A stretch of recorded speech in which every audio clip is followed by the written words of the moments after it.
안녕하세요. 반갑습니다. 유수아입니다. 예. 오늘도 여러분들을 으스스하게 만들 미스터리한 이야기 로어 가지고 돌아왔습니다. 예. 로어라고 하면은 여기 써있지만 출처를 알 수 없는 이야기, 믿기 힘들지만 설득력 있는 이야기, 혹은 일본발 도시전설을 보통 로어라고 합니다. 그래서 오늘도 여러분들께 하나하나 읽어드리도록 하겠습니다. 예. 첫 번째 이야기입니다.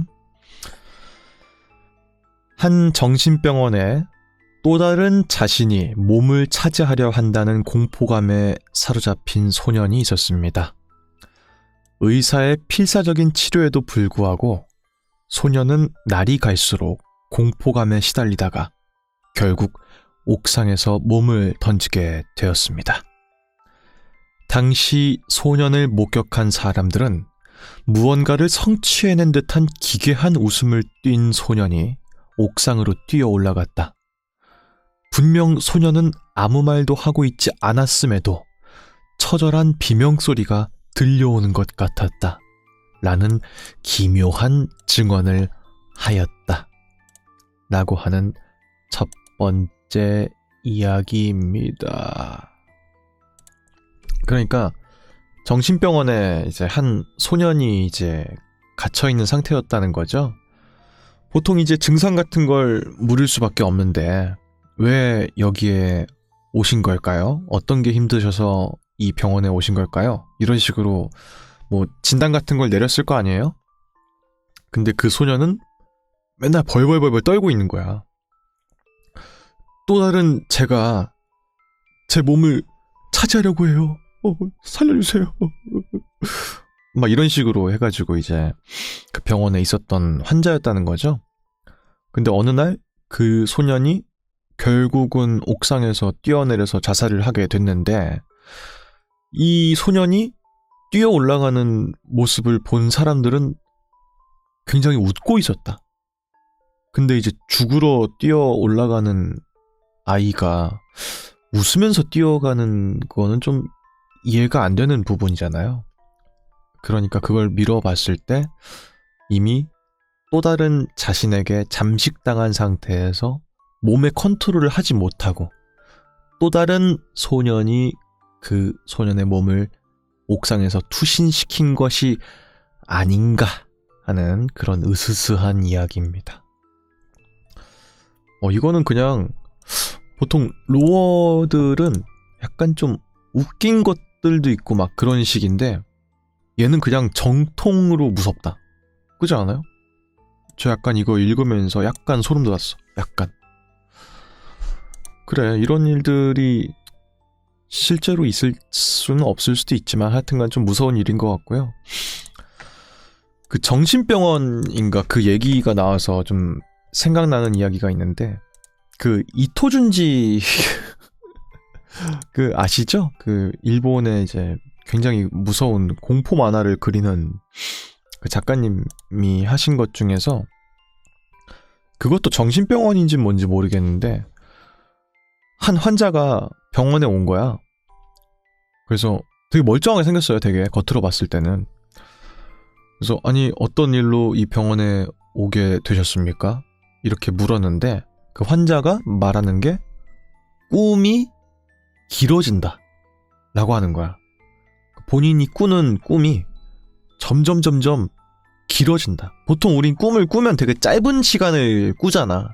그래서 깨어났을 때 꿈이었구나 라고 이제 인지할 수 있을 정도의 꿈을 짧게 꾸기 마련인데, 이 환자는 점점 길어진다는 거야.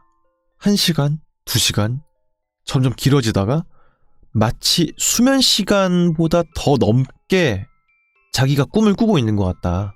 이런 것 때문에 이제 오게 된 거죠. 그래서 그 환자는 자는 걸 두려워해. 한 달, 나중에는 점점 길어져가지고 1년 이런 식인 거야. 꿈이. 근데 겉으로 봤을 때는 그냥 하루 자고 난 건데 얘는 나중에 점점 어떻게 되냐면은 기억을 못해. 전날에 무슨 일이 있었는지. 왜냐? 꿈꾸는 동안이 1년이었기 때문에 작년의 일인 거야. 그러니까 이제 기억을 못하는 거지, 정확히. 나중에는 이제 점점 그 기간이, 꿈속에서의 기간이 길어져가지고 몇 년 단위 막 이런 식인 거예요. 그런 이야기가 있거든요. 그 끝은 아주 기괴하게 또 끝이 나는데 이토준지 식으로 끝나요. 그래서 그냥 우리가 일상적으로 알 수 있는 이토준지 식으로 엔딩을 맞이합니다. 하여튼 그런 느낌이 좀 떠오르기도 하네요. 뭔가 이해할 수 없는 기괴한 정신병원에서의 일이다라는 게. 그리고 좀처럼 납득하기 어려운 이유로 본인이 정신병을 앓고 있다라고 하는 점에서 그 두 가지 이야기가 좀 맞물리는 부분이 있는 것 같아서 이렇게 이토준지의 만화 얘기도 잠깐 드렸습니다. 어쨌든 그런 이야기였고요. 다음 로워도 있습니다.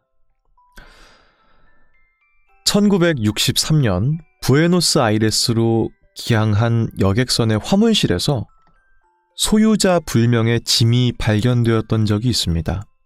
그러니까 누구 것인지 모르는 짐이 여객선의 화물실에서 발견이 되었다는 거죠. 낡은 트렁크였는데 네임태그, 이름표에는 A. 리더너라는 서명이 있었습니다만 승객 중에는 그런 이름을 가진 사람이 없었습니다. 후에 조사에서 이 배를 만들었을 당시의 화물실은 객실이었다는 것, 그리고 1943년의 항해 중에 엘버트 린드너라는 인물이 행방불명되었던 것을 알아내긴 했지만 어째서 짐이 20년간이나 발견되지 않았는지는 수수께끼로 남아있다 라는 이야기였습니다. 이 로어라는 게 굉장히 일본식 표현들이 많이 들어가서 신조라는 게 이제 새로운 신의 이제 만들 조자인 것 같아요. 이런 말은 안 쓰니까 약간 좀 헷갈렸는데, 어쨌든 간에 불현듯 누구의 것인지 알 수 없는 짐이 발견이 된 거예요. 근데 이름은 써 있어. 근데 이제 승객자 명단에는 없는 짐인 거죠. 그 누구 거지? 하고 나중에 이제 알아보니까 옛날에는 사실 이 화물실이 객실이었어. 처음에 이 배가 만들어질 때만 해도. 그리고 그 당시 옛날에 엘버트 린드너란 사람이 이 배에 탔던 것으로 기록은 되어 있다. 근데 행방불명된 사람이라는 거죠. 근데 그게 갑자기 왜 20년 만에 발견되었는가? 그것은 미스터리이다. 알 수가 없다. 찝찝하다. 그것이 바로 로어이니까. 아시겠습니까? 이렇게 애매모호하게 끝내버리는 것. 그래서 물음표만 자아내는 것. 그렇게 끝내버리는 것. 그것이 바로 로어입니다. 예. 다음 세 번째 이야기도 있습니다.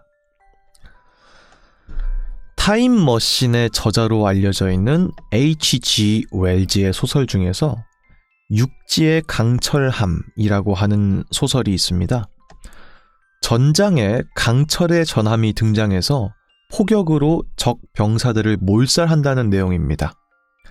기이하게도 지필로부터 3년 후 제1차 세계대전이 시작돼서 그의 모국인 영국에서 전차라고 불리는 신병기가 투입되게 되었다 라는 이야기입니다.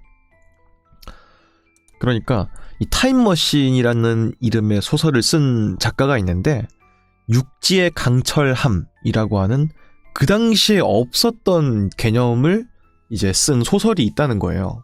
그게 뭐냐, 전장에 강철의 전함이라는 게 나와가지고 적 병사들을 압도적인 힘의 차이로 승리로 이끄는 그런 신무기로 등장을 했는데, 그로부터 3년 후에 제1차 세계대전이 발발했을 때 영국, 본인의 모국이었던 영국에서 전차라고 불리는 신병기가 투입되게 되었다. 그래서 마치 미래를 예언한 것이 아니겠느냐, 뭐 이런 이야기입니다. 근데 그 저자가 그 전에 타임머신이라는 글을 썼었기 때문에 혹시 이 사람 진짜 타임머신 타고 왔다 갔다 했던 사람 아니야? 이런 식의 의구심을 좀 들게 만들죠. 전차라고 하는 그 개념이 이제 탱크를 말하는 거고, 일반적으로 우리가 부를 때 그전에는 그게 없었다는 거겠네요. 여튼간에 뭐 그렇습니다. 근데 이제 그 타임머신 하니까 떠오르는 얘기인데, 옛날에 지금은 돌아가셨지만 그 스티븐 호킹 그 박사님께서 실제로 그 파티를 여신 적이 있죠. 시간 여행자를 위한 파티라고 그 진짜 여셨어요. 이제 뭐냐면은 이제 스티븐 호킹 그 박사님께서 시간 여행자들이 만약에 지금은 없지만 있다면 지금 오십시오. 타임머신을 타고 지금 몇 년 몇 월 몇 시 이때로 오시면 됩니다. 그러면 과거에 있는 사람들도 미래에는 타임머신이 개발돼서 시간 여행을 할 수 있겠구나 라는 식의 그걸 알 수 있으니까 시간 여행자를 위한 파티를 연 거예요. 당연히 아무도 안 왔죠. 근데 이제 그게 결국 역설적인 건데, 진짜 오라고 만든 파티가 아니라 불가능하다는 걸 그냥 입증하기 위해서 개념적으로 말을 그렇게 하신 거지. 과학에서 저도 이제 과학을 잘 모르지만 엔트로피라는 거는 이제 계속 증가할 수밖에 없다. 근데 시간이라는 것도 엔트로피의 현상 같은 그런 특징을 가지고 있기 때문에 한번 흘러가는 것이 돌아갈 수가 없다는 식의 그런 말들을 하잖아. 그러니까 불가능하다는 거야, 시간 여행이. 그리고 테넷 같은 영화를 보시면 아시겠지만 그거는 이제 시간이 거꾸로 가는 그거에 대한 개념이 있거든. 거기에 결국은 뒤로 행동하는 거야. 그러니까 우리는 자연스럽게 타임머신을 타면은 과거로 가서 지금처럼 움직이는 걸 생각하지만 그게 아니라는 거지. 역으로 행동해야 지금 정방향으로 가는 시간대인 사람들은 정상적으로 가고 있다 이렇게 생각할 거 아니야. 그러니까 만약에 있다고 해도 우리가 알아들을 수 없는 행동이나 말 같은 걸 하지 않을까요? zapzapzapzapzapzapzapzapzapzap 이런 식으로 역재생하는 것처럼 말하는 것처럼 들리지 않을까 하는 생각이 듭니다. 하여간에 불가능하다는 얘기입니다. 예. 글쎄, 근데 타임머신 관련되어 있는, 전 타임머신이란 영화도 봤었고 여차저차 모든 타임 패러독스를 다루는 영화들이 결국은 한다는 얘기가 미래는 이 벌어진 일은 바꿀 수 없다는 것 같아요. 웬만한 것들은 뭔가 타임머신 그 소설 베이스로 하고 있는 그 영화도 마찬가지거든요. 이 주인공이 여자친구가 치여서 죽나 그래. 마차 같은 거에 치여서 죽어. 그래서 이제 그걸 받아들일 수가 없으니까 타임머신을 만든 거예요. 그래서 이제 시간을 돌려서 과거로 가게 된 거야. 근데 어떤 방식으로든 여자가 죽어. 그냥 계속. 그 어떻게 할 수가 없어. 막아도 죽고. 어떤 사유든지 간에. 그런 거거든. 그래서 이제 운명은 정해져 있는가? 뭐 그런 거에 대한 얘기였던 것 같아요. 아무튼 간에 뭐 그렇습니다. 아까 그 스티븐 호킹의 그 시간 여행자 파티 말인데요. 저는 근데 이렇게 생각해요. 만약에 미래에 타임머신이 진짜 개발이 된 거야. 만약에. 그러면은 첫 번째로 하지 말아야 될 게 뭐예요? 나 같으면 스티븐 호킹 박사님께서 하신 그 시간 여행자를 위한 파티에 절대 참석하지 말 것. 그게 첫 번째일 것 같은데. 그냥 첫 번째 규칙일 것 같아요. 일부러 안 간 게 아닐까, 사람들이. 왜냐면은 그때 누가 가가지고 하면은 타임머신을 더 이상 개발하지 않을 거 아니야. 그거에 대한 노력을 더 이상 안 할 거 아니야. 그러니까 결과론적으로 봤을 때 미래에 타임머신이 개발되기 위해서는 그 시간 여행자를 위한 파티에 아무도 오지 않아야 확립되는 게 아닌가 하는 생각이 들거든요. 그래서 개인적으로 일부러 안 온 게 아닐까 이런 생각을 좀 하기도 합니다. 예. 여튼간에 그렇고요. 다음 이야기도 있습니다. 1885년 2월 9일 영국의 데본에서 160km나 되는 기묘한 짐승의 발자국이 발견되었습니다. 작은 구멍을 지나거나 들판에서 갑자기 끊어져 있다거나 의심스러운 점이 많았습니다. 그러니까 크기가 160km가 아니라 아마 그 이어져 있는 그 발자국이 160km였다는 거겠죠? 발굽을 가진 두 발 달린 동물로 추정이 돼서 현지의 인간은 전설 속의 악마가 아닐까 두려워했습니다. 동물이 지나간 듯한 수풀을 개에게 수색하게 하려고 했지만 모두 겁을 먹고 달아나 버렸다 라고 하는 이야기입니다. 글쎄 뭐였을까요? 작은 구멍을 지날 수가 없잖아. 일상적인 크기의 동물이라면. 근데도 불구하고 어찌됐든 간에 이어져 있어. 기묘하죠?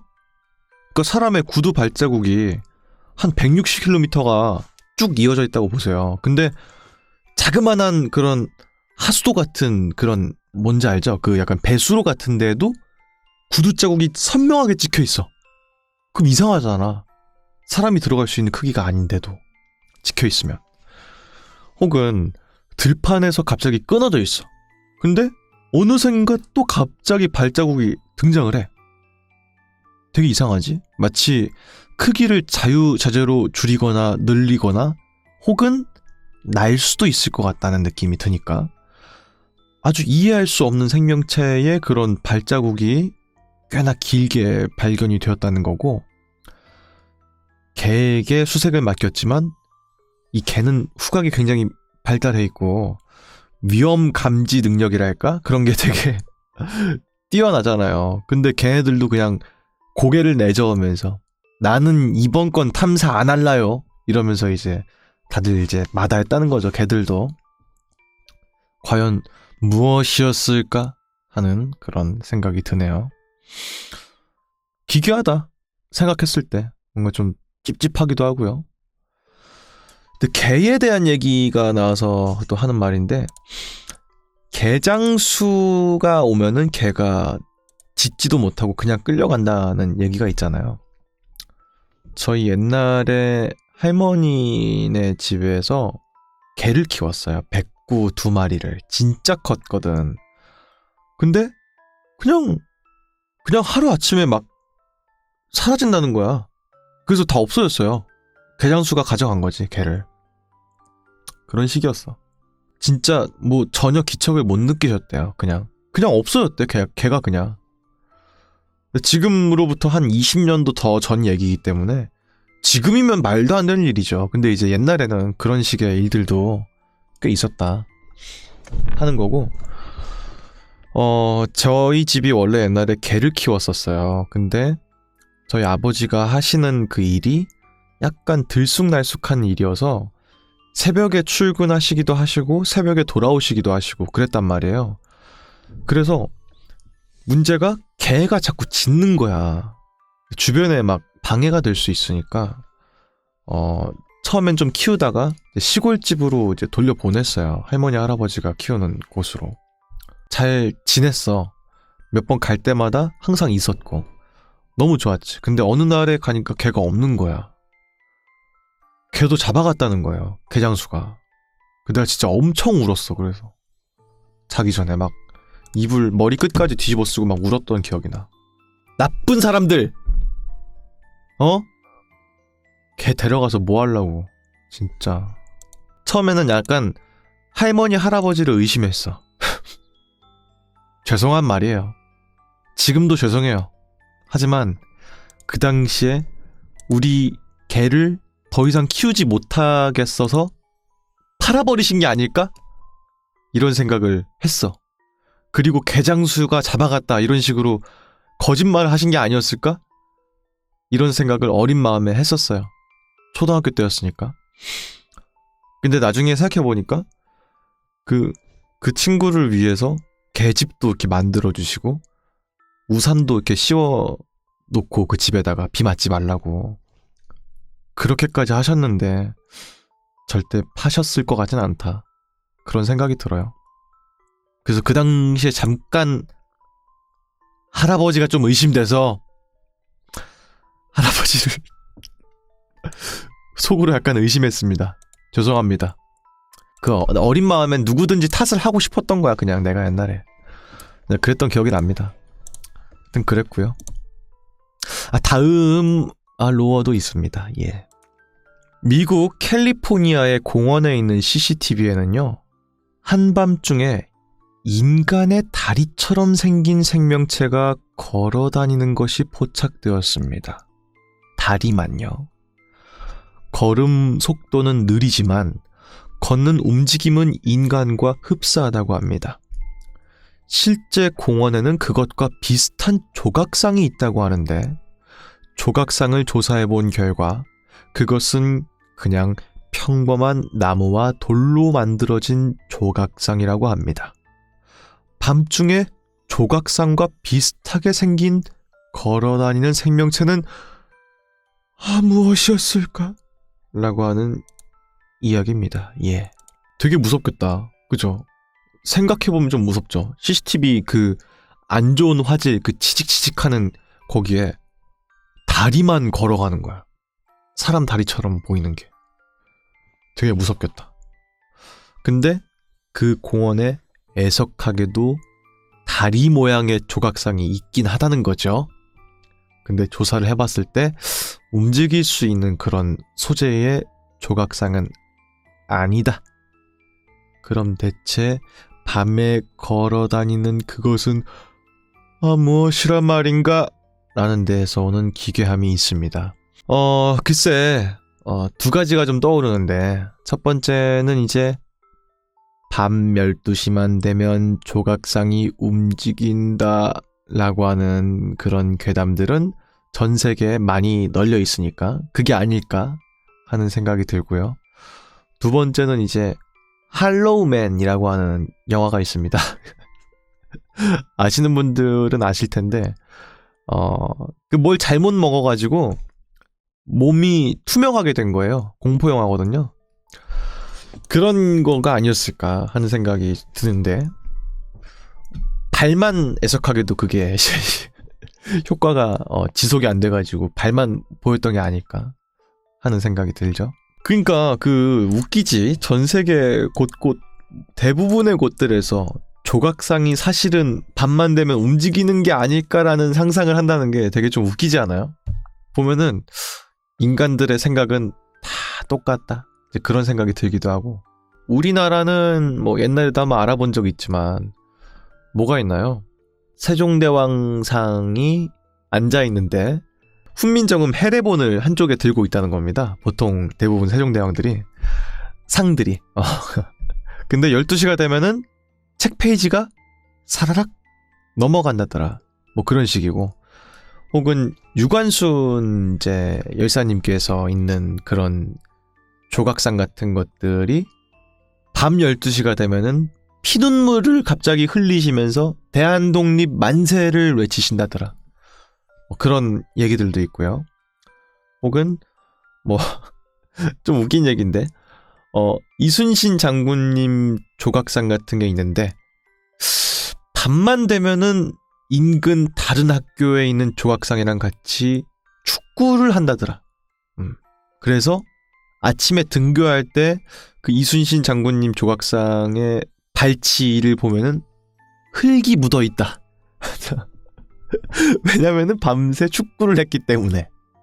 뭐 그런 식의 이야기들이 있대요. 근데 그때 나무위키에서 알아봤는데, 그런 식의 이야기들이 많은 이유는 일단 위인이다 보니까, 유관순 열사님이나 이순신 장군님이나 뭐 세종대왕 뭐 이런 분들은 너무 유명하신 분들이고 학생들이 본받아 마땅한 그런 위인들이기 때문에 그런 류의 조각상들이 많을 수밖에 없고, 그러다 보니까 그 사람이 할 법하지 않은 행동들도, 축구를 한다든지 막 그런 것들도 그냥 이제 더 덧붙여서 그 인물이랑은 다르게 그냥 그런 이야기가 떠돌 확률이 좀 높지 않을까 하는 이야기들을 좀 알아봤었습니다. 일본에는 이제 비슷하게 이제 무슨 나무꾼에 대한 그런 조각상이 있다는 거예요. 형설지공이란 말이 있습니다. 이제 밤에는 이제 불이 꺼져 있는데 어떤 식으로 공부를 하느냐. 반딧불을 잡아서 등불처럼 쓰고, 혹은 그것도 없을 때에는 밤에 있는 그 달빛이 눈에 반사되는, 내려있는 눈에 반사되는 그 빛을 이용해서 공부를 한다는 사자성어예요. 그 나무꾼, 그 일본에 있는 그 조각상들은 등에다가 나무 보찜을 메고 있는 거예요. 나무를 격해가지고 시장으로 팔러 가는 그런 거죠. 근데 그 동상이 어떤 포즈냐면은 뒤에는 무겁게 나무 짐을 이고 있고 앞에서는 책을 보고 있어. 그래서 그렇게 힘든 생활고를 겪으면서도 공부를 놓지 않았다라는 그런 이야기의 베이스인 일본은 조각상이 많대요. 초등학교에. 근데 어떤 소문이 있느냐? 그 나무가 하나씩 없어진다. 다 똑같은 거야. 전 세계가 다 똑같아. 뭐 그런 이제 말도 안 되는 그런 식의 이야기가 있다는 거예요. 글쎄, 제가 봤을 때는 사람과 닮았기 때문인 것 같아요. 사람이랑 닮았으니까 움직일 수 있지 않을까 라는 생각이 좀 들잖아. 신체 구성 요소나 이런 것들이 움직인다면 충분히 움직일 수 있는 그런 겉모습을 갖췄으니까 움직인다고 해서 이상하지 않다 라는 거랑, 두 번째로는 결국은 일상적으로 그런 위인들의 조각상을 보기는 어렵잖아. 어디에 있냐 보통? 초등학교에 많단 말이야. 그러니까 아이들의 특유의 그 상상력이 덧붙여지면서 그런 식의 괴담들이 많을 수밖에 없는 게 아닌가 하는 생각이 듭니다. 하여튼간에 뭐 그런 이야기였습니다. 이런 식의 움직이는 동상과 관련된 얘기들은 어디에나 있다는 점에서 우리 인류는 하나다 하면 We are the one. 손에 손잡고 핸드인 핸드다, 이런 말씀 드립니다. 임나라님께서 니노미야 킨지로라고 하셨는데 그분인가요? 제가 이 성함까진 기억이 안 나가지고, 어쨌든 그런 분에 대한 조각상이 많다고 하네요, 일본에는. 하여튼 그렇고요. 다음 로어도 있습니다. 예. 일본의 에도 시대에 카신거사라고 하는 한 화가가 살고 있었습니다. 이 화가는 한 가지 특별한 능력이 있었는데요. 바로 살아있는 그림을 그리는 것이라고 했습니다. 어느 날 카신거사는 도둑의 습격을 받아서 그림들을 빼앗기게 되었습니다.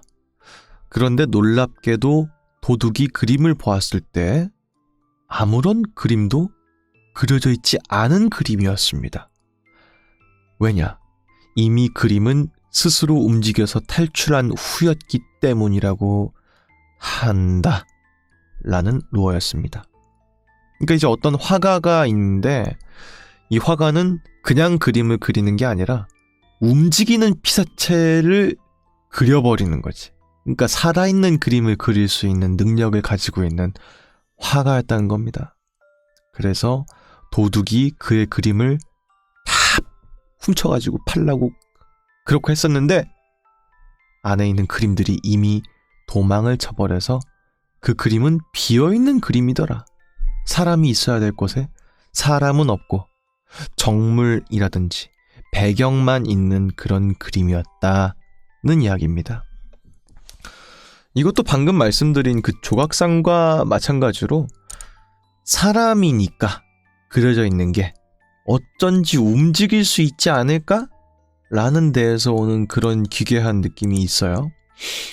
이런 류의 그거는 이제 방금 말씀하신 대로 해리포터냐 막 이런 말이 있는데, 제가 이전에 로어 알아보기 시간에 해리포터 얘기는 꽤 많이 했기 때문에 오늘도 또 해리포터에 대한 얘기를 하진 않겠습니다. 근데 일단 해리포터가 떠오르긴 하죠. 뭔가 움직이는 그림이다라고 하면.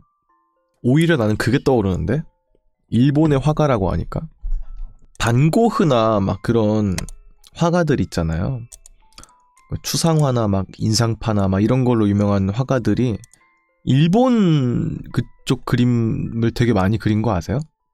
반고흐 자포니즘 치면 나오려나? 뭐 이런 그림들 있지 않습니까? 이제 벚꽃 막 이런 느낌인데 일본의 그런 느낌이 많이 나잖아. 특히 이 배경을 보시면은 자화상인 것 같은데 배경에 이제 우키요에 같은 이런 것들이 있잖아요. 일본의 그런 그림인 거죠. 이런 게 서양 화가의 그런 거에 있다는 게 웃기잖아. 어떻게 이게 이렇게 갔지? 이런 식인 거잖아. 이게 왜 갔는지에 대해서 제가 옛날에 대학교 때 교양 수업을 들은 적이 있었는데 되게 웃기거든요. 잠깐 좀 말씀드릴까요? 보시면 이제 귀가 잘려있는 이제 고흐인데 뒤에는 이제 뭔가 일본 느낌이 나는 그림들이 막 있지 않습니까? 이거 후지 36경이라고 하는 그림이거든요. 되게 유명하죠. 일본 하면은 퍼뜩 떠오르는 그 그림이잖아요. 가츠시카 호쿠사이라고 하는 사람의 그 판화. 이 사람이 가츠시카 호쿠사이 이 사람이 말 그대로 36경이라고 해서 36개의 그 연작을 그린 거예요. 후지산을 어디에서 본 거 이런 식으로 그걸 판화로 찍은 거야. 판화라는 것은 결국 여러 장을 엄청 많이 찍을 수 있다는 뜻이잖아. 그러니까 흔한 거였다는 거야. 그러니까 이게 이런 그림이. 그래서 이 당시에 서양 쪽에서는 이 동양의 그림을 높게 치는 게 아니라 도기, 그릇 이런 거 있죠. 그러니까 이제 막 세라믹이라고 하는 그런 도자기 같은 기술들이 일본이나 이런 쪽이 잘 만든다. 이런 식이었기 때문에 수출을 엄청 한 거야. 서양 쪽으로. 근데 그릇이 문제가 뭐냐면 잘 깨져버리잖아. 그러니까 어떻게 하면 안 깨지게 보낼 수 있을까 하다가 신문지. 이 당시에 뭐 에어캡이 있었겠어, 뭐가 있었겠어. 그러니까 이제 없으니까 종이를 대충 해가 싸가지고 기스 안 나게, 상처 안 나게 해가지고 충전대로도 넣고 그냥 막 넣은 거야. 근데 그 중에 잡히는 종이 중에서 판화가 꽤 많았다는 거예요. 그렇게 넘어갔다는 거야, 서양 쪽으로. 그래서 그릇 때문에 이제 온 거지만은 야 이거 근데 감싸고 있는 포장지 뭐냐 이거? 야 되게 예쁜데? 이런 식이었다는 거야. 그래서 넘어가게 된 거고 거기서 감명을 받았던 고흐나 이런 화가들이 이런 자포니즘, 이제 재패니즘 그 일본식 그런 거를 자포니즘이라 하는 건데 그거에 이제 매료가 돼서 이런 본인의 작품에도 이런 걸 많이 넣었다는 이야기가 있어요. 하여튼간에 그렇습니다. 그냥 뭐 연관된 얘기는 아닌데요. 그냥 떠올라가지고 그냥 말씀드렸습니다. 하여튼 그래요. 러프로 짝사랑님께서 형님 영상 매일 올려주시면 안 되나요? 집에서 들으면서 작업하는데 지금까지 영상 다 들었습니다. 영상을 올려주셔야 제가 일을 합니다. 라고. 중독 증상이에요. 그리고 제가 여러 번 말씀드렸죠. 제 영상은 주무실 때 들으셔야지 일하실 때 들으시면 안 됩니다. 예. 다음 이야기도 읽어드리겠습니다. 19세기의 런던 한복판에 도무지 그 시대의 옷으로 생각할 수 없는 옷을 입은 아이가 돌아다니고 있었습니다. 사람들이 그에게 어디에서 왔냐고 묻자 그는 어느 날 하늘에서 나를 떨어뜨려서 지하에서 살다가 이곳으로 통하는 구멍을 알게 돼서 올라왔다 라는 대답과 그 구멍이 있던 장소를 알려주었습니다. 사람들이 그곳으로 들어가려고 하자 그 아이는 이곳에는 여기 있는 사람들은 들어가면 절대 안 된다 라는 말과 함께 수많은 사람들 앞에서 순식간에 증발해 버렸다고 합니다. 현재 그 구멍이 정확히 어디에 있는지는 모르겠지만 그 구멍이 있었다고 하는 거리에는 유난히도 실종 신고가 잦았다고 합니다. 그런 이야기였습니다. 옛날에 제가 도시전설 해가지고 읽었던 것 중에서 그 녹색 아이들이라는 게 있거든요. 이거에 대한 얘기인 것 같아요. 그러니까 결국 로어라는 게 있음직한 이야기이고 어디선가 들어본 것 같은 이야기이고 하단 말이야. 그래서 이게 옛날 이야기인데 1135년에서 53년 사이 지금으로부터 거의 한 900년도 더 전 이야기인 거죠. 근데 여기서는 어떤 굴에서 2명의 어린 아이를 발견하게 된 거야. 근데 뭔가 문명화되었다고 보기가 어려운 그 아이 둘이 있는데 피부가 녹색이야. 그래서 사람들이 신기하니까 일단 데려와서 얘들을 이제 사회화를 시킨 거죠. 왜냐면 부모랄까 그런 사람들이 없으니까 지켜줘야 될 거 아니야, 아이들을. 그래서 데려와가지고 이제 사람의 말도 가르치고 했는데 쉽지 않았다는 거죠. 둘 중에 하나는 그냥 불가능했다는 거고, 나머지 하나가 그나마 이제 아이 정도의 언어 구사력을 나중에 돼서는 할 수 있게 되었다. 그래서 이제 말을 알려줬으니까 그걸 통해서 막 여러 가지 물어본 거죠. 그래서 어디서 온 거냐 도대체가. 그랬는데 이제 그 아이들이 하는 말이 저희는 다른 데에서 왔다는 거예요. 지하 세계에서. 거기에서는 이제 그 지상 세계라고 하는, 그러니까 우리가 지금 살고 있는 이 지상 세계에 대한 말을 해줬는데 저긴 절대 가면 안 된다. 뭐 이런 식이었다는 거죠. 거기는 지하 세계라서 빛이 들어올 수가 없는 구조인데 유일하게 빛이 들어오는 순간이 언제냐면은 해가 떨어질 때, 해가 지평선을 향하고 있을 때 그때 빛이 탁 들어온다는 거야. 그 지하 세계로. 근데 그 두 아이가 그 빛만 의지해서 막 오다 보니까 여기까지 오게 됐다. 그래서 지상에 올라오게 돼서 발견이 된 거죠. 사람들에 의해서. 그런 이야기가 있거든요. 로어가 제가 봤을 땐 이 이야기를 배경으로 일단 삼고 있는 것 같아요. 그런 것이고, 이 이야기는 이제 으스스한 포인트가 두 가지가 있는데, 첫 번째는 이 발견된 아이들의 피부색이 녹색이었다는 거. 그러니까 빛을 보지 못했으니까 아마 녹색이었다든지 뭐 그런 식의 상상력이 가미된 이야기가 아닐까 하는 생각이 들고요. 두 번째로 으스스한 점은 지하 세계가 있다는 거. 그러니까 이제 이게 성립되려면 결국 지하 세계가 있어야만 이 이야기가 말이 되는 거잖아. 두 가지 포인트가 좀 약간 무서운 부분이었던 것 같은데, 하여튼간에 뭐 그런 이야기를 좀 배경으로 하고 있는 로어가 아니었을까 하는 생각이 듭니다. 뭔가 우리가 살고 있는 곳에서 조금만 벗어나면은 뭔가 전혀 색다른 곳이 있지 않을까라는 식의 그런 생각을 꽤나 많이 하는 것 같아요. 그래서 이런 이야기들이 꽤 많이 있는 게 아닌가 하는 생각이 들고, 제가 봤을 때는 그 민담의 그 이야기가 영향을 줘서 아마 반지의 제왕이나 이런 것들에도 보면은 그 오크 종족들이 사는 곳이 결국 지하거든요. 결국은 지하에 뚫려있는 그런 곳들, 거기는 애들이 햇빛을 못 받으니까 피부가 녹색이야. 제가 봤을 때 그 개념도 그 톨킨 그분께서도 아마 이 민담에서 좀 따오신 게 아닐까 하는 생각이 들기도 합니다.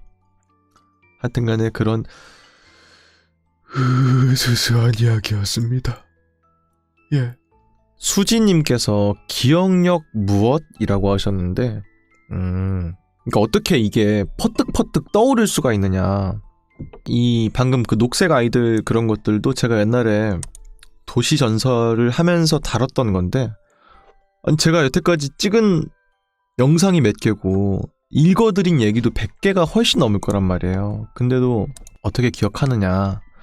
여러분들은 그 영상을 한 번 보고 그냥 지나가겠지만 저는 편집을 해야 되니까 계속 잡고 있단 말이에요. 그런 거를.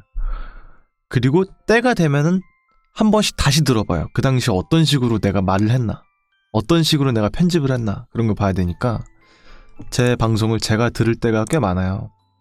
혹은 편집을 다 완료하고 이제 한번 싹 들어봐야 될 거 아니에요. 뭔가 이상이 있나 하면서. 그러니까 운전하거나 할 때마다 최종 렌더링을 돌리기 전에 한번 들어봐요.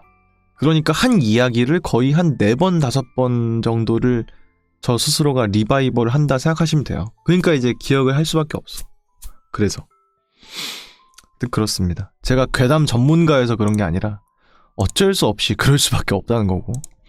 다음 이야기도 있습니다. 러시아의 한 빌딩에는 어느 날부터 하루에 난초가 하나씩 사라지는 이상한 현상이 발생했습니다. 건물주는 누군가가 장난을 친다고 생각해서 CCTV를 설치했고요. CCTV에는 놀라운 장면이 잡혀버렸는데 그것은 난초가 땅으로 빨려 들어가듯이 사라지는 것이었습니다. 건물주는 공사 인부들을 불러서 바닥을 헐게 해서 땅을 파괴했고요. 근데 그 땅 속에는 높이 5m, 너비 3m 가량의 구멍과 흐트러진 난초들과 함께 엄청난 악취가 났다고 합니다. 라는 이야기였습니다. 그러니까 이제 빌딩에 난초가 분명 심어져 있는데 없어지는 거야, 자꾸 하나하나가. 그러니까 이거 내가 기르는 귀한 난초를 가지고 누가 뽑아가나 본데? 하면서 야, CCTV 설치! 해가지고 돌려본 거죠. 근데 난초가 뽑혀져 나가는 게 아니라 땅으로 쑥 하고 들어가는 그런 거였다는 겁니다. 그래서 이제 공사 인부들을 불러가지고 바닥을 다 팠는데 거기에는 엄청나게 넓은 구멍이 있었고 그 안에는 난초들이 빨려 들어가 있는 난초들이 가득가득 쌓여 있었고 알 수 없는 악취가 나는 그런 큰 공간이 있어 버렸다는 것입니다. 그러니까 이제 집안이 흔들려가지고 안에서 버틸 수 있는 게 없으니까 난초들이 슝 하고 빨려 들어갔다는 그런 얘기인 것 같죠. 현실성이 있을 것 같진 않지만 뭔가 기괴하다. 이런 뭐랄까 알 수 없는 공간이 전혀 예상하지 못한 공간이 바닥에 있다는 생각을 하면 좀 기괴한 부분들이 있죠. 이거랑은 좀 별개지만은 싱크홀 같은 것들도 좀 뭔가 좀 무섭죠. 뭔가 싱크홀. 제가 딱 떠오르는 건 싱크홀이라서 와 진짜 기괴하다. 그죠? 과테말라에서 발생한 거대 싱크홀이래. 원래는 3층 공장 건물이 있는 곳이었는데 우르르르르 해가지고 들어가 버렸다. 뭐 이런 식인 건데 롯데월드 타워를 지을 당시에도 싱크홀 관련된 얘기가 되게 많지 않았나요? 왠진 모르겠는데 이 2010년 이때 당시에 싱크홀에 대한 엄청난 대국민적인 관심이 있었어요.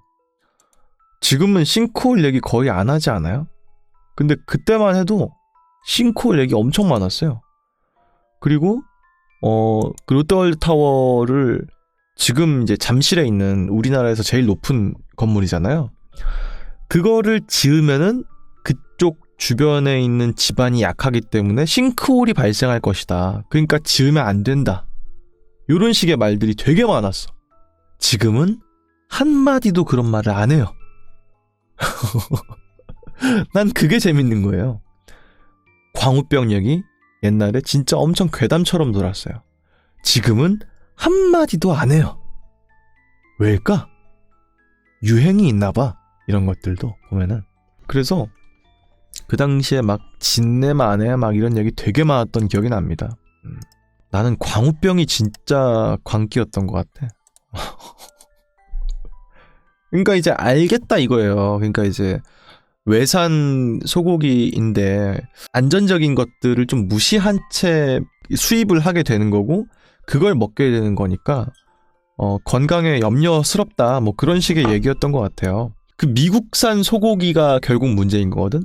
그 미국산 뭐 호주산이든 미국산이든 무슨 그때가 FTA 체결 당시였으니까 소고기를 저렴하게 미국에서 왜 팔겠냐? 안 좋은 거니까 싸게 파는 거 아니겠어? 요런 식의 얘기인 거였던 거야. 그러니까 그래가지고 먹으면은 뭐 죽는다, 뭐 치매에 걸린다, 뭐 골다공증이 온다, 뭐 이런 식이었거든요. 지금 한마디도 안 해요. 그리고 그때 당시에 그렇게 말했던 사람들 지금 사과 한마디도 없어요.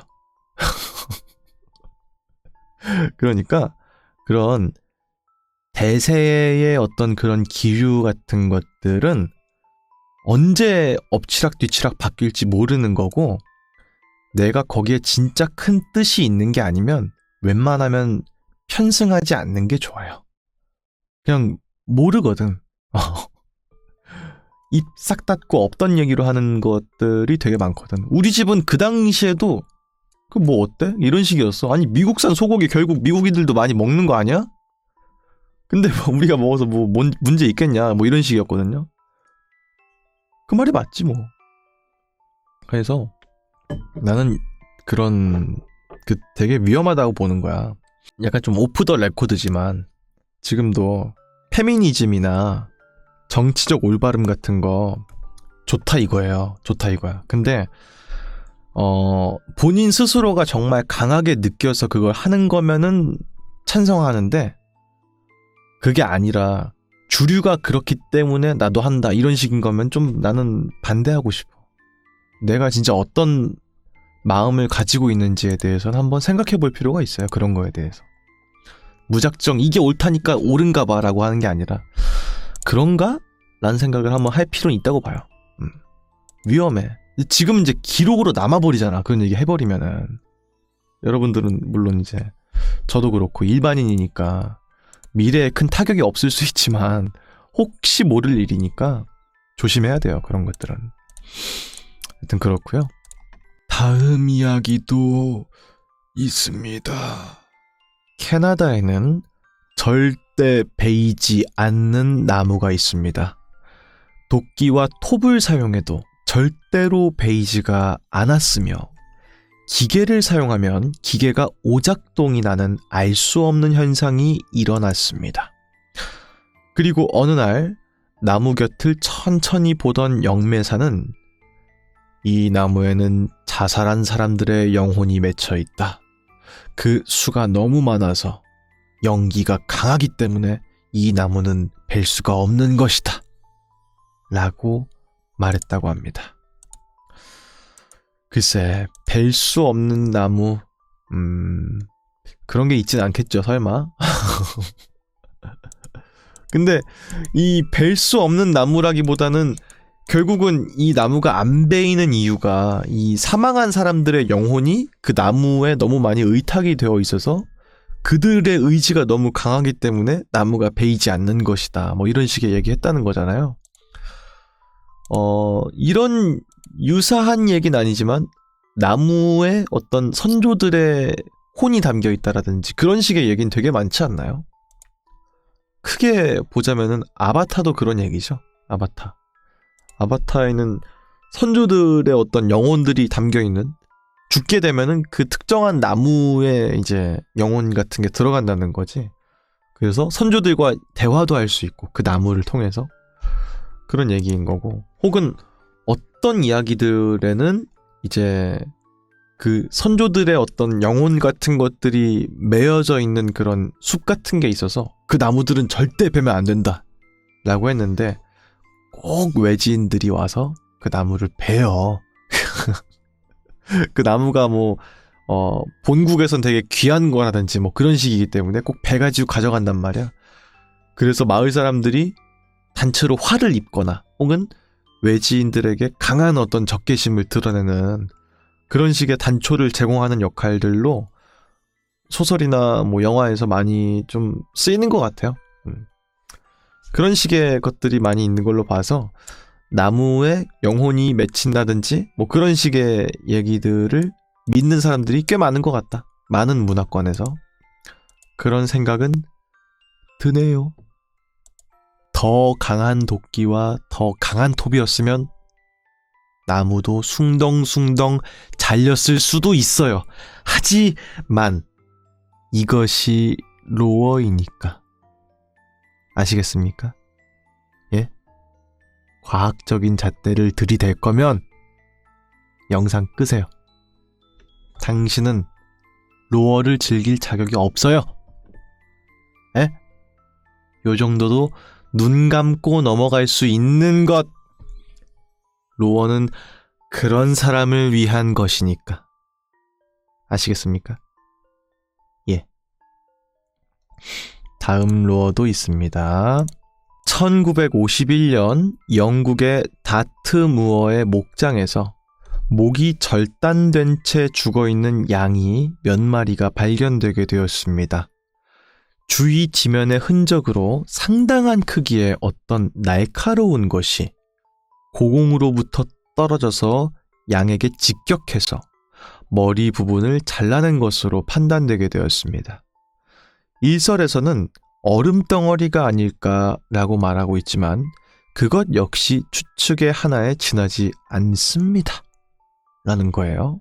그러니까 이제 1951년에 한 목장에서 뭐 양들을 키우고 있는 그런 목장이었겠죠. 근데 양들이 죽어 있는 거야. 몇 마리 정도가, 한 서너 마리가 이제 죽어 있는 거죠. 근데 이제 적당하게 죽어 있는 게 아니라 엄청나게 날카로운 거에 몸이 절단된 것처럼 몇 마리가 죽어 있으니까. 근데 이제 뭐인지는 밝혀진 게 없나 보죠. 그래서 혹시 뭔가 얼음덩어리 같은 거에 어떤 쓸려가지고 위에서 떨어진 그런 게 이제 강하게 양들을 베어버린 게 아닐까 하는 식의 추측은 이제 있는데 정확히 뭔지는 모른다 하는 얘기입니다. 으스스하네요. 왜 잘려있는 걸까? 그리고 되게 높은 데에서 무거운 걸로 싹둑 잘린 거라면은 되게 날카로웠을 텐데 그럼 양의 시체가 어떤 모양새였을까? 기괴하게 되게 깔끔하게 잘려있는 모습이겠죠? 그런 이미지를 좀 떠올리면 좀 으스스한 부분들이 분명히 있습니다. 이거랑은 좀 다른데요. 좀 떠오르는 얘기가 있어서 요즘에는요, 코난이 좀 약간 뇌절이거든요. 아니, 뇌절일 수밖에 없는 게 지금 벌써 20 몇 년째 연재를 하고 있는데 색다르고 기발하고 이런 살인 트릭이 나올 수가 없어. 근데 옛날에는 처음 초창기 때 코난은 진짜 기가 막힌 거 되게 많았어요. 좀 떠오르는 것 중에 하나가 어떤 사람이 죽었는데 흉기가 없어. 흉기가. 근데 이제 시체의 근처에 물이 이렇게 막 있는 거야. 그래서 왜 물이 어디서 난 건지도 모르겠고 이 사람이 뭐에 찔렸는지도 모르겠는 거야. 흉기가 없으니까. 옛날 초창기의 코난에서 중요한 것 두 가지가 있거든요. 첫 번째는 흉기가 없다. 두 번째는 밀실이다. 이 두 가지가 나오면은 아주 흥미진진한 에피소드였습니다. 그래서 코난이 이 사건은 밀실 사건이에요 하면은 다들 두둥 이러면서 밀실이라고? 그건 불가능한 건데? 이런 거 하든지 흉기를 찾아볼 수가 없어요 이러면은 두둥 흉기가 없다고? 막 이런 식으로 사람들이 되게 약간 좀 크리티컬한 그런 거였단 말이야. 초창기 때 봤던 것 중에 하나가 그 시체 흉기가 없고 물에 젖어 있는 그런 시체가 있는 건데 트릭이 뭐냐면은 얼음으로 죽인 거야. 얼음으로. 날카로운 얼음으로 죽인 거야. 그러니까 이제 지문도 안 남지. 녹으니까 얼음은 시간이 지나면 흉기도 안 남지. 자연스럽게 그냥 물로만 남아있는 거인 거죠. 그러니까 이제 완벽한 무기인 거지, 얼음이. 그런 식의 얘기가 있었거든요. 좀 으스스하죠? 근데 지금 코난은 약간 축구공으로 해가지고 뭔가 멀리 떨어져 있는 인터폰을 맞춰가지고 특정 음역대를 이용해서 경찰에다가 전화를 건다든지 뭐 그런 식의 에피소드가 있는데 물론 과학적으로 가능한 것으로 밝혀지긴 했죠. 특정 음역대로 번호를 입력하는 게 가능하다. 하지만 약간 말이 안 된다는 생각이 들기도 하고 일상적으로 접근이 쉽거나 이해가 빨리 되는 소재는 아니잖아, 솔직히 말해서. 근데 초창기의 코난만 해도 그런 식으로 직관적으로 이해가 잘 되는 것들이 되게 많았어요. 그래서 무서웠어요. 그래서 하나가 또 뭐가 있냐면은 지금도 레전드로 남는 회차인데 한 산장에 사람들이 모였는데 수수께끼의 살인마가 있다는 거야. 근데 이제 체격이 되게 얇고 호리호리하고 그런 사람이에요. 범인으로 이제 지목될 만한 사람이 마른 사람일 거 아니야. 당연히. 왜냐면 사람들이 봤어. 범인의 모습을. 검어서 형체밖에 못 봤지만 일단 뚱뚱하진 않더라. 말랐더라. 이런 식인 거야. 범인으로 추려지는 용의자들 중에서 뚱뚱한 사람은 제외가 됐어요. 이제 마른 사람 중에서 분명 범인이 있을 거다. 혹은 외부인이거나 뭐 이런 식이었는데 외부랑 좀 약간 단절된 상태였기 때문에 분명 외부인의 소인은 아닐 것이다. 그래서 안에 있는 사람 중에서 누가 범인일까 했는데 뚱뚱한 사람이 범인이었어. 어떻게 된 거냐 그게. 사실 그 사람이 동창회처럼 해가지고 다시 만나는 거였거든요. 옛날엔 살찐 사람이 맞아. 지금은 극단적인 다이어트를 해가지고 엄청 말라졌어. 근데 이제 자기가 그 복수를 하기 위해서 사람을 죽였어야 되는데 시체를 숨길 곳이 없는 거야. 그래서 사람을 죽인 다음에 그 시체를 자기 배 안에 넣다든지. 그래서 실제로 몸집이 큰 사람이 척을 했던 거지. 원래는 아닌데. 그런 식의 에피소드가 있어요. 코난에 토막 살인을 다루고 있는 에피소드가 있었다는 겁니다. 지금은 상상할 수가 없죠.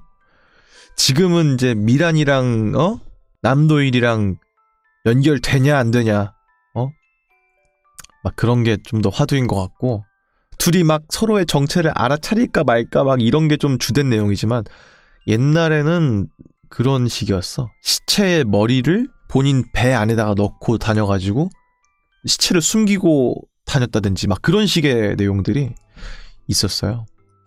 하여튼간에 끔찍했습니다. 코난 1권 보신 분들은 아실 거예요. 롤러코스터 살인사건. 첫 화에 발생한 살인사건이 참수입니다. 코난 재밌어요. 1권부터 보세요. 1권부터. 1권 재밌어요. 지금은 좀 잘 모르겠어요. 하여튼 그렇고요. 다음 로어도 있습니다. 1974년 미국의 한 청년이 새로 구입한 권총으로 시험 사격을 하고 있었습니다. 그는 총 3발의 총탄을 발사했습니다. 사격 후 그는 총알을 찾아 나섰지만 총알은커녕 총에 맞은 흔적도 찾을 수가 없었습니다. 비슷한 시각, 브라질의 한 노인이 길을 걷던 중 갑자기 피를 흘리며 쓰러져서 그 자리에서 사망했습니다. 부검 결과 그의 사인은 총상으로 인한 과다출혈이었고요. 그의 몸속에서는 3발의 실탄이 발견되게 되었다는 이야기입니다. 그러니까 이제 미국에 살던 한 청년이 총을 샀으니까 한번 쏴봐야겠다 해가지고 탕탕탕 쐈는데 어떤 표적지 같은 데다가 쐈겠죠. 근데 없어. 흔적이 없는 거야. 그냥 이상하다, 내가 잘못 맞췄나 하면서 이제 그냥 넘어갔는데 그 시각 브라질에서 길을 걷던 노인이 총상으로 사망을 했다는 겁니다. 근데 이제 총을 쏜 곳은 미국이었으니까 국경을 아득히 멀리 남미의 그 아래쪽에 있는 지방까지 총알이 어떤 이유에선지 간에 텔레포트를 해가지고 맞아서 죽은 게 아니었을까 한 그런 식의 로어인데요. 말이 안 되죠? 알아요. 아는데 재밌잖아. 그것이 로어이니까. 아시겠습니까? 과학적인 걸로는 절대 말이 안 되고요. 군대 갔다 오신 분들은 다들 아시겠지만 이제 보통 총기를 받지 않습니까? 저도 이제 총을 다 받아서 썼었는데 결국은 이제 재원 같은 걸 외우게 시키거든요. 그러니까 이제 그 총에 대한 설명서를 달달달달 외우게 시키는 거죠. 거기 중에 하나가 유효 사거리라는 개념이 있습니다. 이 총이 최대로 쏠 수 있는 길이인 거예요. 그게 2km 정도가 최대예요. 그 이상은 총으로 나갈 수가 없어요. 그것도 이제 2km 정도의 거리면은 데미지를 주기는 어렵고 그냥 이제 뻗어 나갔다. 거기까지 도착했더라. 이 정도의 개념인 거죠. 사람이 맞으면은 아마 멍이 들지 않을까. 그러니까 유효 사거리가 한 500m 정도밖에 안 돼요. 총이 결국은. 그러니까 미국에서 브라질까지 갔다는 거는 이제 불가능한 얘기고 그냥 이제 무서우라고 하는 얘기예요. 게다가 이제 권총이라면 더더욱이 불가능하겠죠. 권총은 총신 자체가 짧으니까 훨씬 짧을 겁니다. 우리나라에서는 보통 일반적인 보병들이라면은 K2를 쏩니다. 소총, 자동 소총을 쏩니다. 저는 K3라고 하는 기관총을 쐈습니다. K1은 이제 기관 단총이라고 해야 되나? 어쨌든 간에 짧아요, 훨씬 더. K2가 이 정도면은 K3는 좀 더 길고요. K1은 더 짧아요. 그래서 통신병이나 특수부대원들, 그러니까 행동 범위가 되게 넓어서 기동성을 중요시하는 사람들이 K1이라는 총을 쏘고 혹은 통신 장비 같은 걸 다뤄야 돼서 총을 쏠 일은 많지 않아. 하지만 총이 필요하긴 해. 그런 사람들이 K1을 달아요. 근데 K5라고 하는 권총이 있는데 그거는 이제 탱크를 운영하거나 그래서 긴 총을 들고 탱크 안으로 들어갈 수가 없어. 그런 식이거나 혹은 어떤 특수한 뭔가를 조종하는 사람들은 총을 항시 소지하기가 힘들기 때문에 K5 같은 권총을 쏜단 말이에요. 혹은 대대장급은 K5라고 하는 권총을 쏩니다. 그러니까 대대장 부대에서 왔다인 사람이 소총 들면 재미없잖아. 멋이 안 나요, 멋이. 권총 딱 차고 있어야 멋있죠. 그래서 K5를 쏘는데 제 친구도 이제 그 탱크 사수였나 그랬어. K5가 진짜 안 맞는데. 그러니까 영화나 이런 데서 스티븐 시걸 막 이런 사람들이 막 이렇게 쏴가지고 헬기 맞추고 막 터지고 막 그러잖아요. 근데 권총은 집탄율 막 이런 게 너무 떨어진대요. 그러니까 이걸로 맞추는 움직이는 뭘 맞추는 게 거의 불가능하대. 거의 웬만해서는. 그러니까 가끔 액션 영화 같은 거 봤을 때 서로 총 쏘는데 막 서로 못 맞추잖아요. 그럴 만한 이유가 있다. 권총이 워낙 떨어진다, 명중률이. 그래서 권총 쐈는데 맞은 곳이 없다고 해가지고 좀 떠오르는 얘기였어요. 그런 이야기였습니다. 박성진님께서 안녕하세요. 지구는 둥구니까 자꾸자꾸 나아가면은 미국에서 쏜 권총이 이제 브라질에도 갈 수 있겠다. 저도 그 생각하긴 했어요. 근데 그런 데에서 온 무서운 이야기가 아니었을까 생각은 했습니다. 에스더님께서 스펀지에서 실제로 됐다. 그러니까 코난 아까 그거 말씀하시는 거죠? 그 특정 주파수로 전화 거는 거? 그 일본 예능에서 옛날에 시도했던 것 같은데 저도 보긴 봤어요. 그러니까 이제 가능은 한 걸 알겠는데 직관적이지가 않잖아. 이런 말씀 드릴게요. 추해졌다는 거예요. 옛날에는 직관적인 무서움이 있었다고요. 옛날에는. 흉기로 쓴 게 있는데 30cm 정도 되는 그런 칼이었어. 상대방의 목에다 꽂았어. 근데 도저히 그거를 발견할 수가 없는 거야. 어떻게 된 거냐. 아무리 찾아도 없어. 그러니까 안에 용의자로 보이는 사람들이 다 없으니까 무기로 쓸만한 게. 그러니까 이 사람들이 아닌가? 라고 생각했는데 코난이 또 추리를 맞춰가지고 범인은 바로 당신입니다! 해가지고 어떤 흡연자인 사람을 지목했어. 나는 무기가 없다. 무슨 소리냐. 나는 모르는 일이다. 라고 했는데 흉기가 뭐였냐면은 커터칼이었어. 커터칼. 그러니까 이제 잘게 부술 수 있는 거 있잖아요. 그걸로 찔러서 죽인 다음에 커터칼을 다 분해하는 거야. 다 짧게. 근데 그 흡연자인 사람이 지포라이터가 있었거든. 지포라이터는 그 안에 기름을 채울 수 있는 공간이 있거든요. 꺼내면은 거기 안에 기름이 없이 커터칼을 다 넣어가지고 라이터에다가 보관을 한 거야. 근데 이제 보시면 아시겠지만 유명한 탐정 그분이 흡연자인가 그럴걸? 누가 담배를 피려고 좀 빌려달라고 했는데 라이터를 못 빌려주는 거야. 불이 안 나오니까. 안에 기름이 없잖아요. 커터칼 분해된 것만 있지. 그런 식의 말이 되는 얘기가 이제는 없어요. 코난에.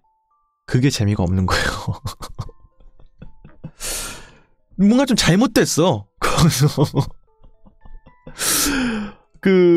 서로가 뭐 러브라인이 이어지네 마네 막 이런 식의 얘기로 지금은 더 변질된 느낌이라서 그게 아쉬운 거고, 말이 안 된다는 건 아닙니다. 근데 이제 그 당시에 직관적인 무서움이 이제는 없어진 것 같다. 그래서 그런 얘기를 좀 드린 거였고요. 다음 이야기도 있습니다. 고대 그리스 시대에 한 수학자에 의해서 만들어진 이상한 수수께끼가 있다고 합니다. 생각하다 보면 답이 나오지만 이상한 점은 그것을 알아차린 순간 문제도 답도 잊어버린다는 것입니다.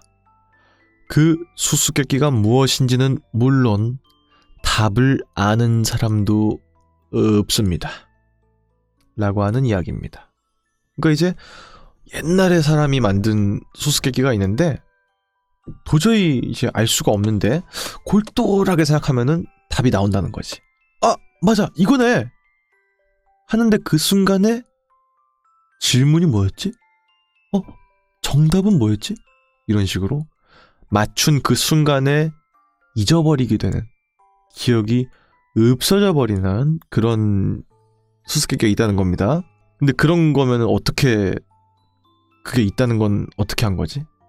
이런 것들은요, 로어적 허용해 주셔야 됩니다.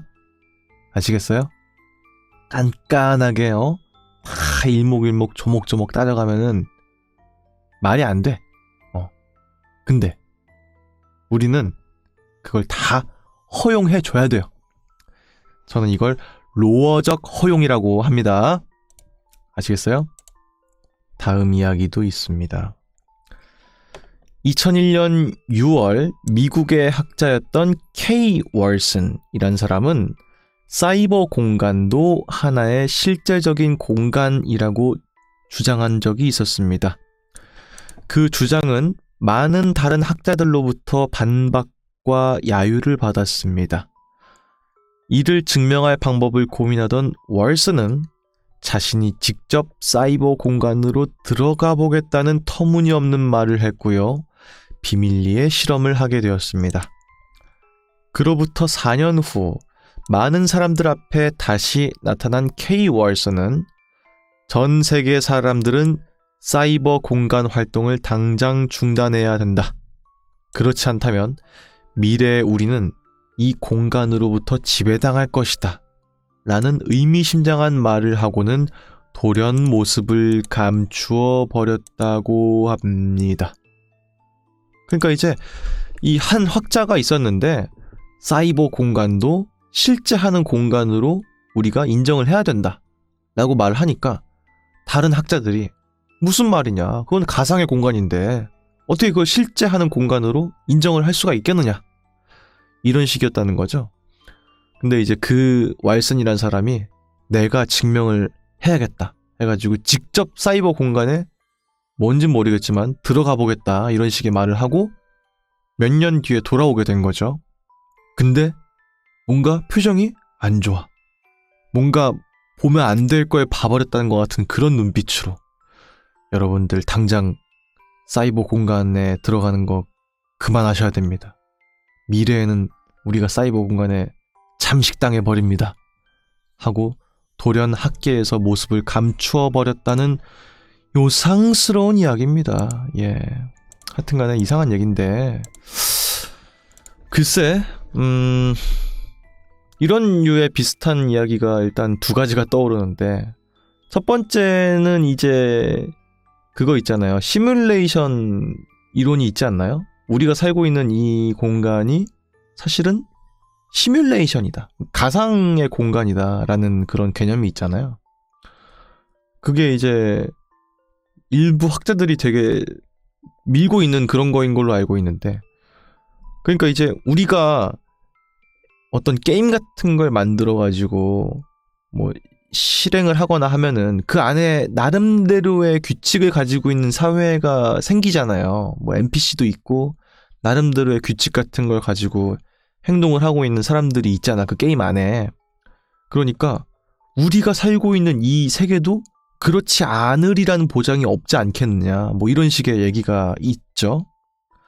그게 아니라는 걸 증명할 수 있는 방법이 없어. 우리는. 그런 얘기거든요. 그걸 소재로 다루고 있는 영화가 있는데 13층이라고 하는 옛날 영화가 있습니다. 그거 되게 재밌어요. 그 넷플릭스 이런 데 있을걸요? 보세요 한번. 재밌습니다. 또 다른 얘기가 나 두 가지를 말하고 싶었는데 나머지 하나 기억이 안 난다? 뭐지? 기억이 안 나네? 시뮬레이션 우주론 그거랑 이렇게 뭘 말하려고 했는지도 잊어버리는 거. 거기까지도 로어이니까 아시겠습니까? 에? 아까 위에 있었던 그 수학자가 만든 문제 있죠? 그거 떠올리는 순간 문제도 잊어버리고 답도 잊어버린다고 했잖아요. 이게 그겁니다. 아시겠어요? 다음 이야기도 있습니다. 환생은 존재합니다. 그리고 전생을 또렷하게 기억하는 사람이 1억 명에 1명꼴로 태어난다고 전해집니다. 역사상 처음으로 알려진 전생 기억자는 아돌프 히틀러라고 합니다. 되게 뜬금없이 이어지는 로어네요. 99999 글쎄 이게 그 달라이라마인가? 그 개념이 약간 이거 아닌가요? 달라이라마가 그 이념이 약간 계승되는 개념 아니에요? 그래서 정신적인 그걸 공유할걸? 몇 대 쭉쭉 내려가는데 어린 아이도 기억을 하고 있어. 이전의 것에 대한 그런 것들이. 그래서 수수께끼의 그런 것처럼 마치 뭔가 전설 속에 있는 신비로운 인물인 것처럼 느껴지잖아. 그런 개념을 쓰고 있는 종교도 있다는 거죠, 실제로. 글쎄, 근데 가능할 것 같지도 않고요. 아마 점지받은 누군가에게 엄청나게 교육을 시켜가지고 아마 한다면 그런 식으로 기억을 하게 하는 게 아닐까 하는 생각이 드네요. 환생은 존재한다. 글쎄요. 존재한다고 믿진 않습니다. 예. 이런 사람이 있었으면은 지금쯤 미스터 비스트 이겼어. 아니 맞잖아. 그러니까 이런 식의 신비로운 예를 들어서 뭐 초능력자다 뭐 이런 사람들이 있다? 유튜브 안 하겠냐고. 그러면은 미스터 비스트 무조건 이기는데. 쇼츠에서 봤는데 갓난아이가 엄마 뱃속에서 뭐 했는지를 말하는 거 보고 소름이었다고요? 그거를 좀 막 3살, 4살 때까지는 기억을 한다라고 아이가 뱃속에 있는 기억을 그런 얘기가 있었죠. 그래가지고 뭐 아이한테 물어본다는 거죠. 그래서 땡땡아 너 나올 때 문을 열어둔 채로 나왔어? 아니면 닫으면서 나왔어? 라고 물어봤을 때 그 아이가 뭔가 말을 한다는 거예요. 엄마 뱃속에서 나올 때 문을 열고 나왔으면은 이제 추가로 이제 2세에 대한 어떤 출산을 또 하게 된다. 뭐 그런 식의 얘기가 있는 거죠. 근데 닫고 나왔다고 하면 이제 그 아이가 막내가 되는 거고. 그래서 이제 부모님들이 어린 아이들에게 그런 걸 물어보는 경우들도 있고, 혹은 어땠어? 라고 물어보면은 아이들이 되게 따뜻하고 되게 좋았다. 뭐 이런 식으로 말을 하는 그런 영상들이 꽤 있는 것 같은데 나는 솔직히 믿을 수가 없어. 근데 아이들은 부모님이 시키면 뭐든지 말을 할 수밖에 없어. 그래서 그런 거인 것 같아요. 거짓말 거짓말이 아닐까? 라는 생각이 들어요. 그걸 기억할 수 있단 말이야? 잘 모르겠어. 왜냐면은 그때는 뭐랄까? 장기 같은 것들이 다 없던 시절인데 그때를 기억할 수가 있단 말이야? 나는 이해가 안 가거든. 거짓말일 것 같아요. 아이한테 거짓말을 시킨 거다? 그게 아니고 아이는 어떤 식으로든 그냥 말을 지어낸다는 뜻이었어요. 제 말은. 그러니까 애가 그냥 지어내서 말한다는 거지.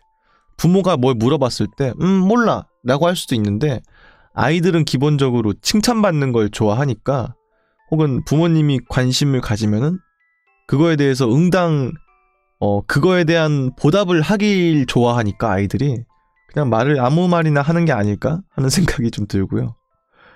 제가 진짜 기괴한 거 말씀드릴까요? 제가 이제 대학 다닐 때 배웠던 건데 영문학과였으니까 아이들은 그 뇌가 다 발달하기 전에는 공간에 대한 인지 능력이 떨어진대요. 그래서 그거 우리 그 까꿍 까꿍 이런 식으로 하는 거 있잖아. 진짜 걔네들은 그거에 대한 인지를 잘 못한대. 사물 뒤에 무언가가 있을 것이다라는 생각을 잘 못한대요. 그래서 효과가 있다. 그러니까 어른들은 이해가 안 되잖아. 저걸 왜 좋아하지? 이런 식이잖아. 근데 공간이나 이런 인지의 능력이 떨어질 때는 실제로 그거에 대한 인지를 잘 못한다는 거야. 저 사물 뒤에 뭔가가 더 있다는 거에 대해서. 걔네들은 되게 놀라운 일인 거지. 없어졌다.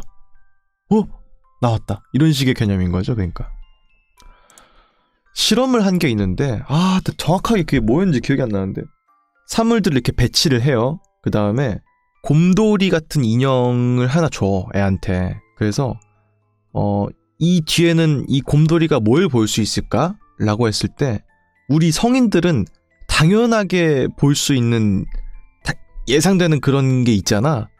근데 아이들은 전혀 딴판인 거를 보일 것 같다라는 식으로 얘기한다는 거예요. 그게 이제 이 뒤에 있는 거에 대한 인지 능력이나 그런 것들을 인형은 못 볼 거야 라고 생각해서 어른이랑 아이한테 시키면 전혀 다른 결과물이 나온다는 거야. 그런 걸 제가 대학 때 배운 적이 있어가지고 되게 신기했던 적이 있어요. 어쨌든 그렇습니다. 이 얘기 내가 왜 했지 근데? 또 다음 것도 있습니다. 1998년 영국의 줄루라는 사람이 있었는데 약물 임상실험 조사 연구 보고서를 팩스를 이용해서 보냈습니다. 근데 보낸 지 대략 몇 초가 지났을까? 줄루 씨에게 팩스가 다시 도착하게 되었고요. 수신된 팩스의 종이에는 발신자의 내용은 없고 이 일을 그만둬라 라고 하는 문구만이 적혀 있었습니다. 뭘까? 그러니까 이제 임상실험을 하는 그런 사람이었겠죠? 그 사람이 보고서를 팩스로 보냈는데 누구한테서인지는 모르겠지만 그냥 그 일을 그만둬! 더 이상 이거에 대해서 연구하지 마 라는 식으로 메시지가 왔다는 거죠. 마치 뭔가 제3자가 그 보고서 내용을 가로채가지고 이 이상 접근하면 너가 위험해진다 이런 식의 경고를 보낸 게 아니었을까 하는 생각이 들기도 하고. 팩스라. 팩스. 지금은 진짜 팩스 쓸 일이 거의 없는데 옛날에만 해도 팩스를 꽤 많이 썼었죠. 이메일 같은 거면 충분히 될 건데 옛날엔 이메일도 흔치 않았기 때문에 근데 여러분들 팩스가 어떤 식으로 오는지 보신 적 있으세요? 팩스를 받게 되면은 보통 종이가 프린트되는 걸 보기 때문에 여러분들은 대다수 팩스가 어떤 식인지를 잘 모르실 텐데 제가 옛날에 콜센터에 근무할 때 팩스로 보내주세요. 어디 번호로? 라고 하면은 그 팩스 번호로 무수하게 많은 서류가 저장되어 있어요. 그래서 나는 그 열람을 할 수가 있었어. 어떤 사람이 팩스를 뭘 보냈는지. 그래서 이제 매칭을 시켰어야 됐거든요. 그걸 찾아가지고. 근데 사람들은 되게 단순하게 생각하잖아.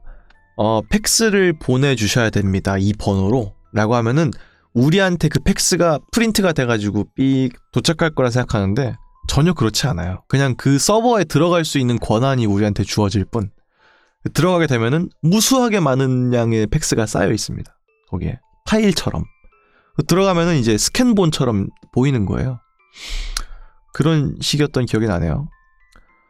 그래서 되게 실제로 보면 좀 신기해요. 수진님께서 일반 회사들은 아직도 팩스를 많이 쓴다고요? 난 진짜 도저히 이해할 수가 없어. 왜 쓰는 거야? 왜? 다음 이야기도 있습니다. 어느 날 휴일, 스콧이라고 한 사람이 텔레비전을 감상하려고 했습니다.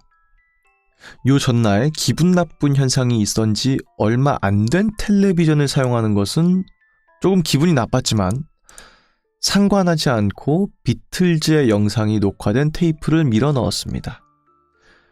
잠시 후 텔레비전에서 비추어진 것은 8명이서 노래하는 비틀즈였습니다. 그러니까 어떤 이유인지는 모르겠지만 텔레비전에다가 테이프를 넣었는데 비틀즈는 4인조니까 4명이 나와야 되는데 8인조의 비틀즈가 나왔다는 거죠. 근데 이거는 내가 봤을 때 그 테이프의 문제가 아닐까 하는 생각이 드는데 옛날에는요 이런 식의 지금은 파일이니까 파일이 손상될 일이 거의 없잖아요. 디지털인데 웬만하면 데이터를 이동하는 와중에 뭔가 문제가 발생한 게 아니면 영상 자체에 문제가 있을 수가 없지만 옛날에는 그런 진짜 현물이었기 때문에 거기에 물리적인 충격이 가해지거나 혹은 테이프는 말 그대로 많이 보거나 하면 늘어지기도 하고 했으니까 그러면 정상적으로 재생이 안 됐을 수도 있고 화면이 이중 송출이 되거나 했다면은 4인조인 비틀즈가 8인조의 비틀즈로 보일 수도 있겠죠. 그런 게 아니었을까 하는 생각이 들고요. 그래서 제가 어렸을 때 저희 친형의 친구분의 집에 가끔 많이 놀러 갔어요. 제가 어렸을 때는. 근데 그 형 집에 뭐가 있었냐면은 나루토 1권이거든요. 나루토 1권이야. 근데 책의 반은 나루토인데 나머지 반이 원피스야. 진짜야. 농담 아니야. 진짜. 나루토 1권인데 중간까지는 정확히 나루토예요. 중간 넘어서는 원피스야. 근데 왠지는 몰라. 그게 뭐 이상하게 됐나봐. 그래서 그 형이 되게 기념처럼 가지고 있는 책이었거든요. 왜였을까? 인쇄가 뭔가 오류가 났나봐요. 하여튼간 좀 이해가 안 되는 그런 겁니다. 그런 식으로 이제 옛날에라면 충분히 이상한 매체 자체가 뭔가 잘못돼서 이런 오류가 발생하는 건 뭐 어렵지 않은 일이었을 것이다 하는 생각이 들고요. 비틀즈가 8명이면 비틀즈. 아하. 혹시 연배가 의심스럽죠? 아하. 문방구 같은 데 가면은 팩스 막 50원 내면 보내주고 그랬는데 하여튼 그랬습니다. 집집마다 팩스 있는 집은 많지 않았기 때문에 하여튼 그렇습니다. 다음 이야기도 있습니다. 일본 중부지방의 과학관에 수초와 작은 동물을 넣고 밀봉해서 작은 지구를 재현한 수조가 있습니다. 지금까지 몇 차례 다시 수행하고 있지만 안의 생물이 언제나 예상 밖의 진화를 시작한다고 합니다. 라는 이야기네요. 그러니까 이제 뭐 조그만한 수조 같은 데에다가 인공적인 뭔가를 만들어 넣어서 생명체를 집어넣으면은 그렇게 키운다는 거죠. 근데 이제 항상 할 때마다 전혀 예상하지 못한 식으로 그 생물이 진화를 해버려서 여러 차례 그런 실험을 시도한 적이 있었다는 식의 얘기인 것 같은데 이런 게 아예 있어요. 이걸 뭐라고 하지? 테라리움? 이거다. 이거 그죠? 이거예요. 테라리움.